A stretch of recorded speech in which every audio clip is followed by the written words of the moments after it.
सत्र आगे। Thank you. और CCS Haryana agriculture university Hisar,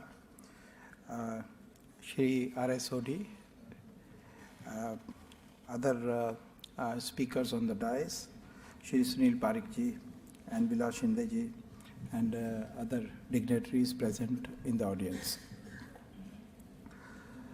It is my pleasure to talk about Plant-Based Foods Industry Association and how plant-based foods can actually make a big societal change in the market and in the society. As we have noticed that many people have not understood what plant-based foods are, but they have heard about vegan foods and plant-based foods. So I would like to first tell that what exactly is the plant-based foods. There is a little bit difference between plant-only foods and plant-based foods. So this is a term which was devised by Word because when the vegan foods were becoming popular, vegan foods were basically for those people who were either vegetarians or vegans who wanted to consume food products which are coming from plants but not from the animal origin. But when hello sir, निवेदन है यदि हिंदी में होगा तो हम सब समझ पाएंगे। श्योर। 10 साल पहले लगभग अमेरिका में बियॉन्ड बर्गर करके एक कंपनी ने फ्लेक्सिटेरियंस और नॉन वेजिटेरियंस के लिए एक ऐसा प्रोडक्ट बनाया बर्गर जो कि प्लांट से बना हुआ था। जब वो ये बना, क्योंकि उनकी प्रोटीन कंजम्पशन इतनी ज़्यादा थी जो कि हमारी रिक्वायरमेंट से भी ज़्यादा है, और इंडिया में इससे बिल्कुल उल्टा है। हम लोग लगभग 40 ग्राम पर डे कंज्यूम करते हैं, लेकिन पूरे वर्ल्ड में कहीं 60 ग्राम, 80 ग्राम, 100 ग्राम और किसी कंट्री में तो 150 ग्राम पर डे भी वो कंज्यूम करते हैं। तो उनको मीट की ज़्यादा कंजम्पशन की वजह से जो दिक्कतें और प्रॉब्लम्स आ रही थी, उसकी वजह से उन्होंने बर्गर बनाया। उस समय से लगभग 10-12 साल पहले इस इंडस्ट्री की शुरुआत हुई। जब इस इंडस्ट्री की शुरुआत हुई तो एक वर्ड आया प्लांट बेस्ड फूड्स, क्योंकि जो वीगन्स की संख्या है पूरे वर्ल्ड में 0.5% थी, वो पिछले 2-4 सालों में बढ़ के लगभग 3% हो गई है। अब उनको ये समझ में आया कि ये जो प्लांट बेस्ड फूड्स है ये उन लोगों के लिए है जो नॉन वेजिटेरियंस हैं, जो कि already animal sources of food से फूड कंज्यूम कर रहे थे, और 3 तरह के लोग उसमें शामिल हो गए। एक तो वो जिनको ये लगा कि एनिमल सोर्सेज से जो ग्रीन हाउस गैस एमिशंस होते हैं, जैसा कि हम सब जानते हैं लगभग 14% के आसपास एग्रीकल्चर से होते हैं, और उसमें सबसे बड़ा जो भागीदारी है वो एनिमल सोर्सेज की है। लगभग 9% के आसपास green house gas emissions animals की तरफ से होते हैं। और क्योंकि इंडिया ने भी एक प्लेज किया है कि 2070 तक हम नेट ज़ीरो हो जाएंगे, तो हमको जबकि हम ट्रांसपोर्टेशन, कोल और इन सब सेक्टर्स पे काम कर रहे हैं, तो अब धीरे धीरे अटेंशन एग्रीकल्चर की तरफ आ रहा है, क्योंकि एग्रीकल्चर भी एक सिग्निफिकेंट कंट्रीब्यूटर है to the plant based to the greenhouse gas emissions. तो जो लोग सिक्योरिटी फूड की जो देख रहे थे, उनको ये लगा कि डायरेक्ट अगर हम एनिमल्स की बजाय डायरेक्ट ह्यूमन को वही फूड खिलाएंगे, तो हम उसको अगर एनिमल्स के थ्रू खिलाएंगे तो लगभग हमें 4 गुना 10 गुना ज़्यादा फूड खिलाना पड़ेगा, डायरेक्टली खिलाएंगे तो कम होगा।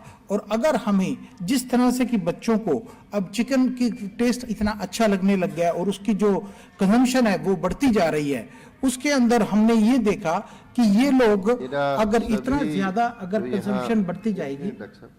सभी से अनुरोध है कि आप अपने मोबाइल्स या बंद कर लें या फ्लाइट मोड पे कर लें, नहीं तो साइलेंट पे जरूर कर लें, और जिसको नहीं आता है वो अपने पास बैठे हुए व्यक्ति से इसका सहयोग ले सकता है, लेकिन ये अवश्य करें। लेकिन कर जरूर लें भाई, ये अच्छी बात नहीं है।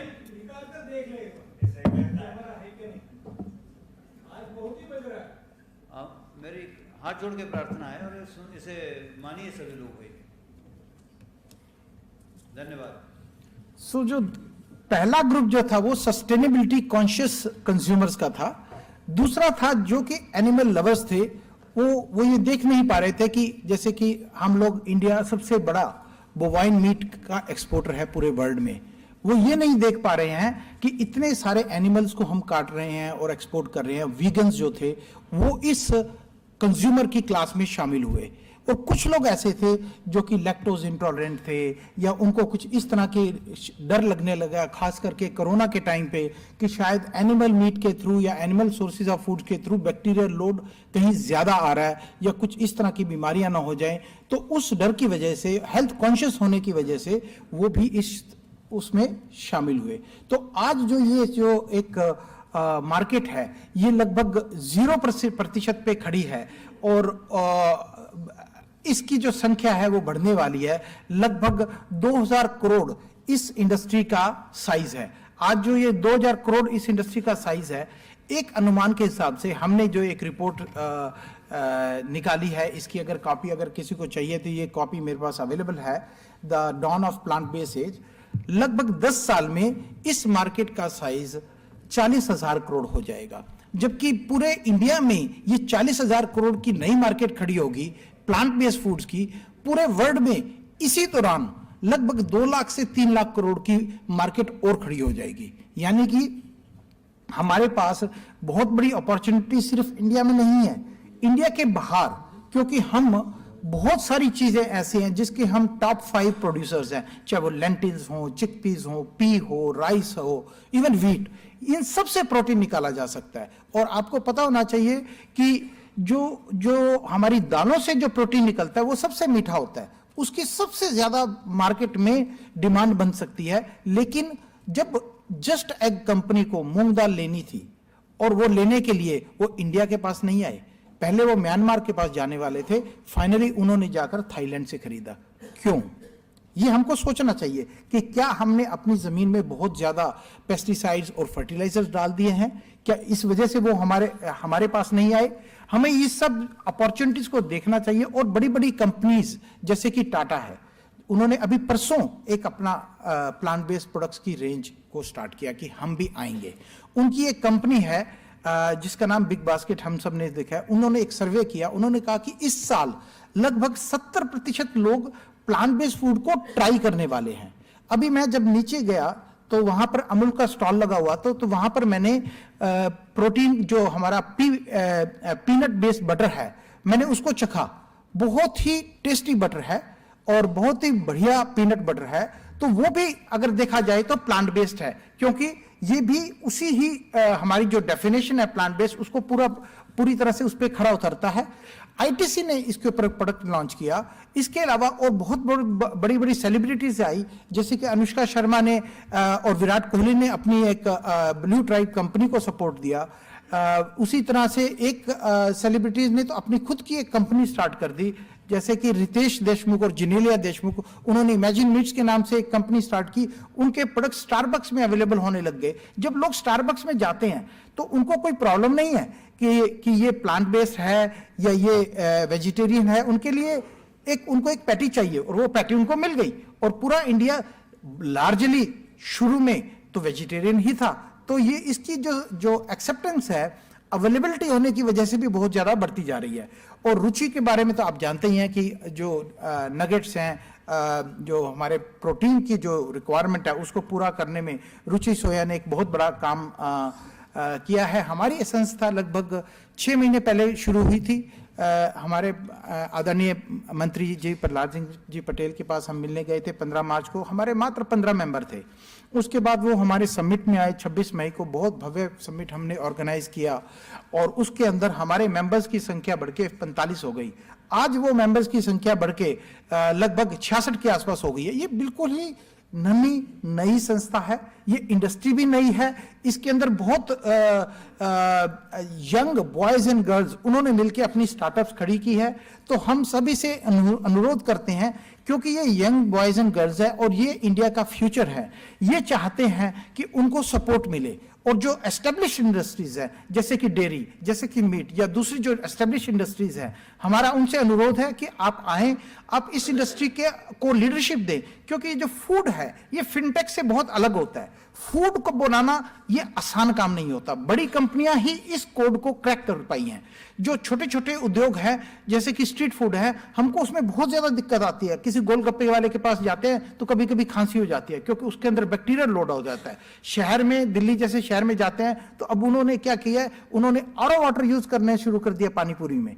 तो कहने का मतलब ये है कि जो खाना है ये फिनटेक की तरह से आसान नहीं, ये बहुत ही डिफिकल्ट है। बड़ी बड़ी कंपनीज जैसे कि अमूल है, आईटीसी है, हिंदुस्तान लीवर है, नेस्ले हैं और ये मल्टीनेशनल कंपनीज हैं, इनको पता है कि अच्छा खाना कैसे बनाना है। लेकिन हम उनसे ये कहते हैं कि आप मैगी जैसे उत्पाद आप लेकर आए जिसके अंदर की ज्यादातर तो उसके अंदर मैदा ही है, हमारे हेल्थ के लिए उतना अच्छा तो नहीं है लेकिन टेस्टी बहुत है। आप जानते हैं कि आप टेस्टी प्रोडक्ट कैसे बना सकते हैं, लेकिन क्या आप उसमें थोड़ा सा प्रोटीन बढ़ा सकते हैं? क्या आप उसके अंदर आप इस इंडस्ट्री के अंदर आके हमको सिखा सकते हैं कि ये काम करना कैसे, ताकि हमारे जो यंग बॉयज एंड गर्ल्स हैं वो इस काम के अंदर उनको सक्सेस मिले, वो फेल ना हो जाए। हमारी कंट्री के अंदर जो भी फूड प्रोसेसिंग का जो एजेंडा रहा है, by and large multinational companies ने इसको ड्राइव किया इन द लास्ट 30-40 इयर्स, और उसकी वजह से आज हम देखते हैं कि हमें बहुत सारे प्रिजर्वेटिव्स हमारे फूड में आ गए और हमको कितनी सारी बीमारियों को झेलना पड़ा। तो हमारा ये कहने का मतलब है कि हम उनको मदद करें, और हमारी जो एसोसिएशन है इंटरनेशनल लेवल पे भी अब उसने जुड़ान कर लिया है। I am representing India on international plant based food working group, जिसमें कि बड़ी बड़ी कंट्रीज के पार्टिसिपेशन है। मैंने आपको अपने पब्लिकेशन के बारे में बताया। ये जो 3 पब्लिकेशन है ये 1 महीने और 10 दिन के अंदर आए, ये तीनों के तीनों। और इतना ज्यादा हमने काम किया क्योंकि जब हम गवर्नमेंट से बात करने जाते हैं हमको तो पता भी नहीं था कि बात करनी क्या है। तो हमने सबसे पहला काम हमने ये किया कि पहले पता कर लिया जाए कि इस सब्जेक्ट के अंदर कितनी तकनीकियां हैं, किस तरह से हम इस इंडस्ट्री को सपोर्ट कर सकते हैं। और वो दर्शाने के बाद हम नागपुर में गए। नागपुर के अंदर हमने इंडिया का पहला प्लांट प्रोटीन क्लस्टर की हमने निर्माण की योजना बनाई अपीडा के साथ मिलके। और इससे पहले पूरे विश्व में सिर्फ एक और प्लांट प्रोटीन क्लस्टर है, वो है कनाडा में। हमने उनके साथ संपर्क स्थापित किया कि उनसे हम सीखें कि कैसे यहाँ की जो मिलेट्स हैं, यहाँ के हमने मिलेट इंस्टीट्यूट के जो प्रोफेसर दयाकर राव है उनको भी वहाँ पर बुलाया और बहुत बड़ी बड़ी कंपनीज वहाँ पर पहुंची। इसके अलावा जो गवर्नमेंट एजेंसीज थी, वहाँ के जो मिहान का जो वो सेटअप था, हमने सबको मिलके एक जगह पर आकर हमने इस बात के लिए एक अपना व्यू बनाया कि कैसे हम इस सेक्टर को सपोर्ट कर सकते हैं और उसकी सप्लाई चेन में हम काम कर सकते हैं। तो जो प्लांट प्रोटीन क्लस्टर है उसके अंदर हमने उसकी एक रूप कि कैसे हमें अगले 2 से 3 साल के अंदर हम इस प्लांट प्रोटीन क्लस्टर को पूरा कर दें। और उसके लिए हमें इस हॉल में जितने भी लोग बैठे हैं और मंच पर जितने भी लोग विराजमान हैं, हम आप सबसे अनुरोध है कि आप इसको सपोर्ट दें, क्योंकि ये तो छोटे छोटे बॉयज एंड गर्ल्स की संस्था है और इसको आपके सपोर्ट की बहुत ज्यादा जरूरत है। वरना हम वही गलतियां कर देंगे जो कि पहले हमने फूड प्रोसेसिंग में कुछ गलतियां, पहले हमारे हाथ से अपॉर्चुनिटी निकल गई। क्योंकि आज भी जो हम एक्सपोर्ट कर रहे हैं, अमूल इतना बड़ा एक्सपोर्ट कर रहा है, लार्जली अभी हमारा प्रोडक्ट इंडियंस के पास जा रहा है। अब धीरे धीरे इंडियंस से नॉन इंडियंस ने उन कंट्रीज में उस प्रोडक्ट को टेस्ट करना शुरू किया है। लेकिन अगर ये काम हम बहुत पहले शुरू कर देते और जो दूसरी जो मल्टीनेशनल कंपनीज थी वो कर देती, तो शायद इंडिया की QSR चेन, इंडिया के फूड प्रोडक्ट्स हम फॉरेनर्स को भी प्रोसेस फूड की तरह से हम उनको खिला पाते हैं। लेकिन हमने लार्जली कमोडिटीज को ही एक्सपोर्ट किया और उसको अब उससे सीख लेते हुए हमें ये देखना है कि हम इस अपॉर्चुनिटी में कोई गलती ना कर बैठे, और इसीलिए हमने आज आपके सामने ये एक सब्जेक्ट को रखा है। Thank you very much. Thank you doctor साहब। कोई किसी का सवाल यदि है तो 1-2 सवाल बीच में लें, थोड़ा